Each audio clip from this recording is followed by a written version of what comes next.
Welcome to Dead Man Talking. During these savage times, it calls for a savage story, and who better than Mr. Savage himself, with part 2 of Mr. Savage's Paranormal Survival Guide. As ever though, please do let us know down below what you thought.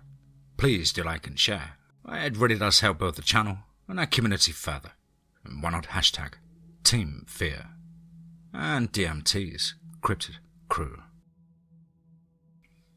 And so, with that aside, let's get into tonight's story, entitled Mr. Savage's Paranormal Survival Guide, Part 2, Wild Animals and Cryptids. Let's get straight into that. Alrighty, it's 10 o'clock on a Saturday night. I worked from 6 a.m. to about noon and then spent the rest of the day in a whitewater playboat working on my form and rolls. Needless to say, I'm jacked out of my mind on bang energy, and I'm in front of my laptop ready to teach y'all how to deal with things that go bump in the night. You just let me finish my graham crackers and a coffee cup of milk and we'll get this show on the road. Yeah, I'm a 30-year-old kid. Get over it, dude. So, you might wonder why on earth I included wild animals in this episode. Well, that's a fairly simple answer. You're more likely to get mauled by a bear or attacked by a desperate coyote than you are to be broken in half like a pencil and thrown off a cliff by an aggravated Bigfoot. Like seriously people, you need to leave the Sasquatches to their squatchy business. Here are tips to keep wild animals from deciding that you look like dinner. Honestly, it's not even that difficult. 1. Don't make yourself look like prey. This means don't run away at top speed, freak speed, because you just realize there's a cougar within your vicinity. You just went from looking like a potential hard target to Meals on Wheels, because guess what? Everything can outrun you. As humans, you guys got big intelligent brains, but evolution nerfed y'all in the mobility department. Basically, every freaking critter out there is faster than you and has better reflexes than you. Well, let's face it, you're no Chuck Norris or Bruce Lee. 2. Utilize bear bags. This is a bag you hang about 15 feet off the ground and at least 200 yards from your camp. And no, it's not just for food. Any drink besides water, soap, deodorant, toothpaste, anything with a smell should be in the bag. Don't be that idiot that got yourself eaten because you decided to bring a Coke and beef jerky to bed with you. 3. Don't cook directly in a campsite. This attracts everything from bears to trash pandas. And you don't even want to know how bad a raccoon could straight up trash your campsite. You ever seen a picture of Daytona Beach, Florida, after spring break? Now take that level of fuckery and add a dash of urine and feces and sprinkle a little bit of teeth marks into all of it. Yeah, it'll have you ready to say screw camping for the rest of your life. And also, don't even get me started on blackbirds. They're these little black demonic fucktards that start aggravatedly chirping about half past the ass crack of dawn and come en masse to open any food source. Kinda like miniature crows, but 3 times as annoying. Once upon a time, I got drunk with my friends at a holiday park in Wilkes County, and one of us left a loaf of bread and an open bag of chips on a picnic table. Imagine waking up to the sound of dawn and a billion feathers and cleaning up the insane amount of tiny shreds of trash they created while hungover as 4 hells. Yeah, fuck that. I now carry a magazine of rat shot for my pistol for this reason. 4. Be vigilant. If you see a predator footprints, scout piles with fur or bits of bone in it, or a fresh kill, just do one of 2 things. Calmly keep going or turn around and don't drown in a pool of your own blood while some woodland creature enjoys your delectable flesh. 5. Stop going in the fucking woods unarmed. At least invest in a pointy stick for fuck's sake, people. 6. Be loud and have a fire. Whether you're walking along a trail or setting up camp, make noise or scares everything away. Especially if you sing the voice of Gretchen Wilson getting run over by a lawnmower. The sight of flames and the smell of smoke runs everything away. Most of the time. Now, dealing with cryptids. Well, the first thing you should know about dealing with cryptids is that you probably never will. I mean, seriously, these things are hellishly rare. The only reason, which I will explain in a further amendum, that I know dick shit about any of these things is due to the fact that I'm a magnet for supernatural shit. You are more likely to get eaten by a giant catfish the size of a Volkswagen that divers have supposedly claimed to see at the bottom of every dam in America. But nobody has filmed or ever caught. And definitely calling for extreme cap levels, especially considering that Jeremy Wade from River Monsters has caught huge fish, but none the size of a car. But hell, let's get into it. Sasquatch. And we begin with a crowd favorite, the original American cryptid. Oh yeah, you all know him, the king of kings in the mythological megafauna world, Bigfoot. Yep, he's the OG, dating all the way back to the Yokot natives, who created petroglyphs that were discovered on the Tuttle River Reservation in central California, which date back nearly 1,000 years.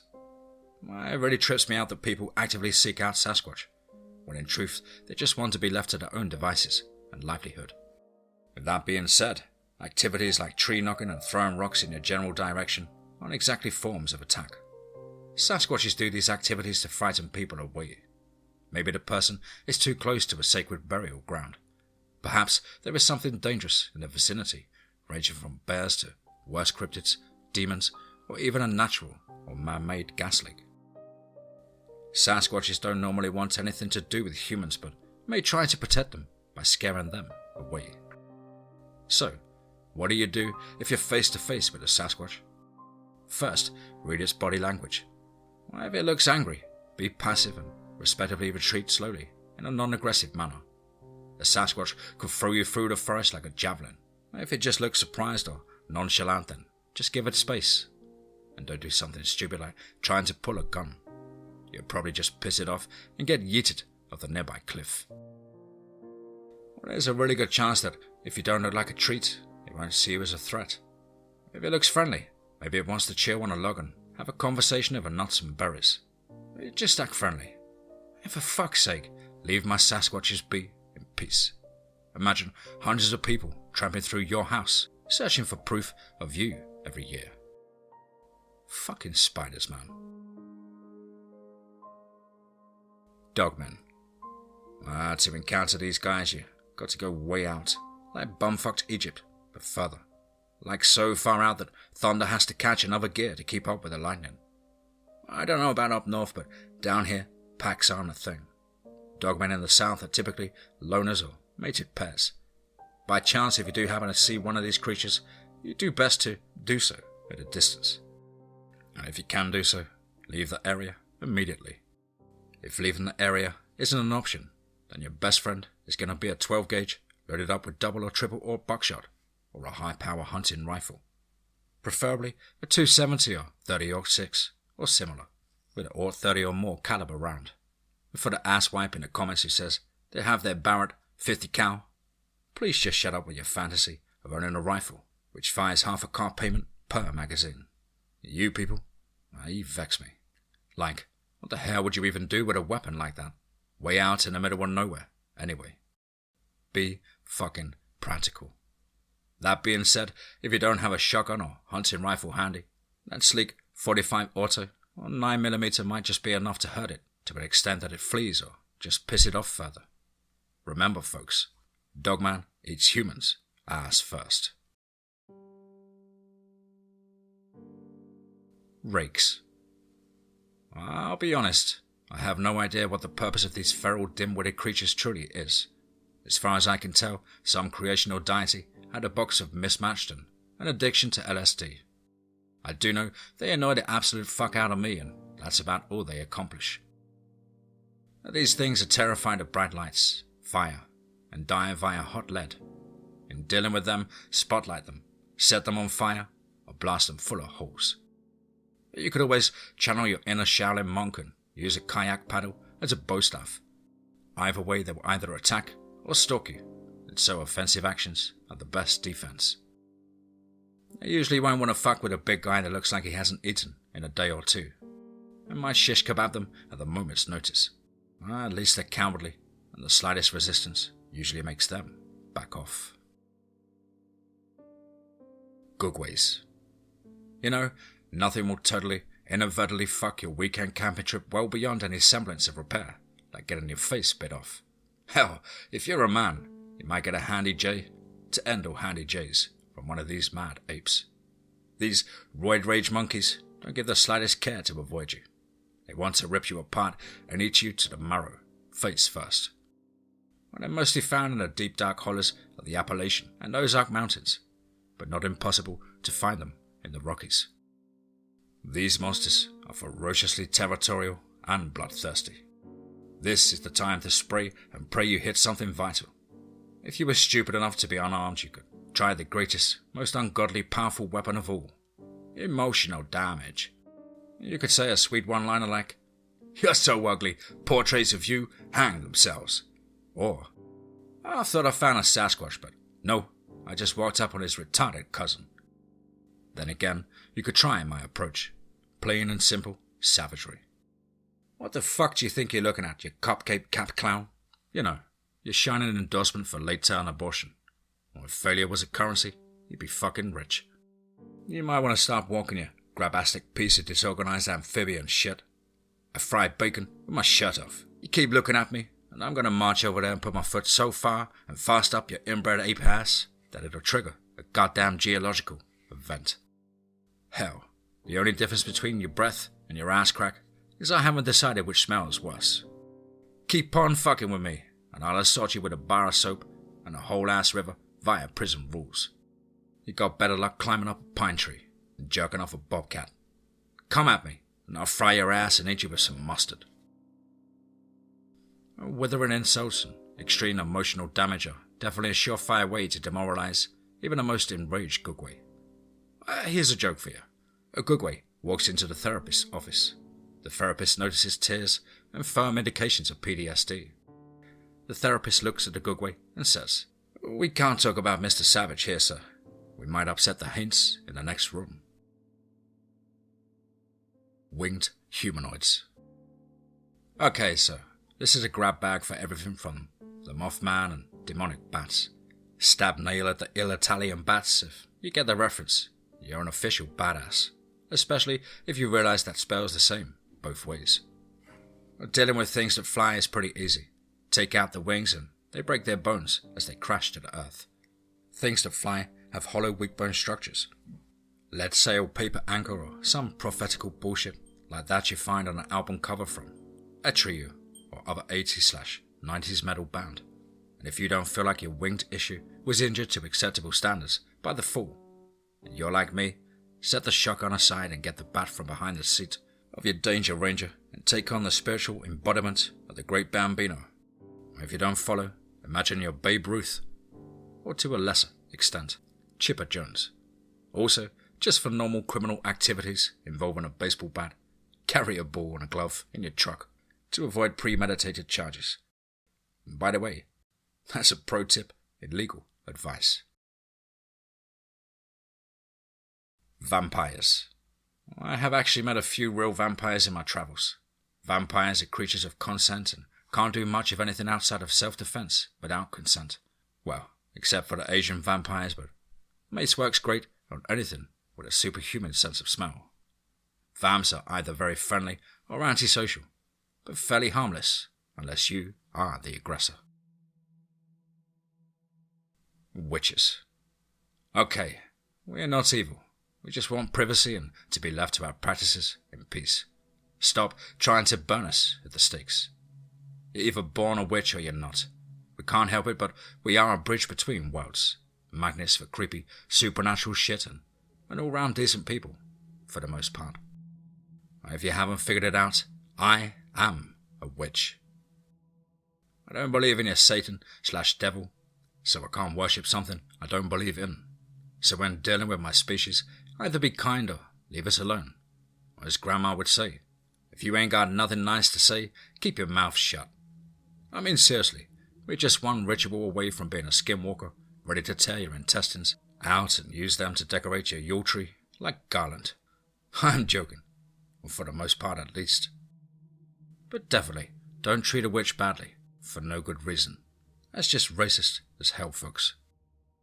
We are easygoing and serve to promote balance and harmony, but we can get medieval on your ass in a heartbeat.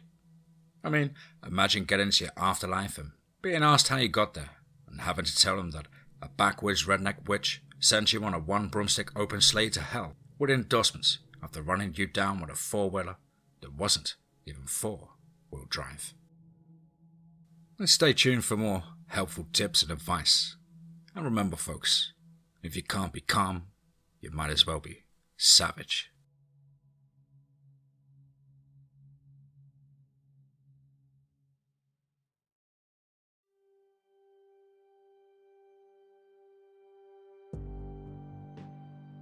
Wow. Certainly another one. Wow. Absolutely fantastic and rib-rattling funny addition to this incredible series by our good friend and brother from another mother, Mr. Savage. Big thank you, brother, for penning this so quickly. I know how busy you are and in 500 different places at once. You know how much we appreciate it, and you just seem to get better and better with time. Of course, I hope you enjoyed this rendition and cannot wait for the next update. Well, guys and girls as ever, you know the drill. Please do let us know what you thought down below in the comments box. Please do like and share. It really does help build the channel and our community further. And why not hashtag TeamFEAR and DMT's Cryptid Crew. Now, if you think you can pen the next big hit, something with a bit of comedy and a bit of horror, then why not get in touch with me at the contact email, which is case sensitive as on screen. Contact thedeadone@gmail.com. I really look forward to hearing from you. I hope you're having a fantastic week at work or school, or perhaps you're a long distance driver. Whatever it is that you do, I hope you're enjoying it and are giving it your all. But above all, guys, remember, be safe, not sorry.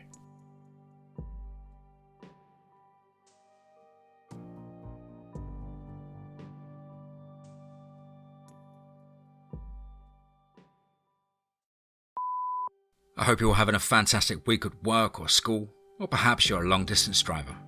Whatever it is that you do,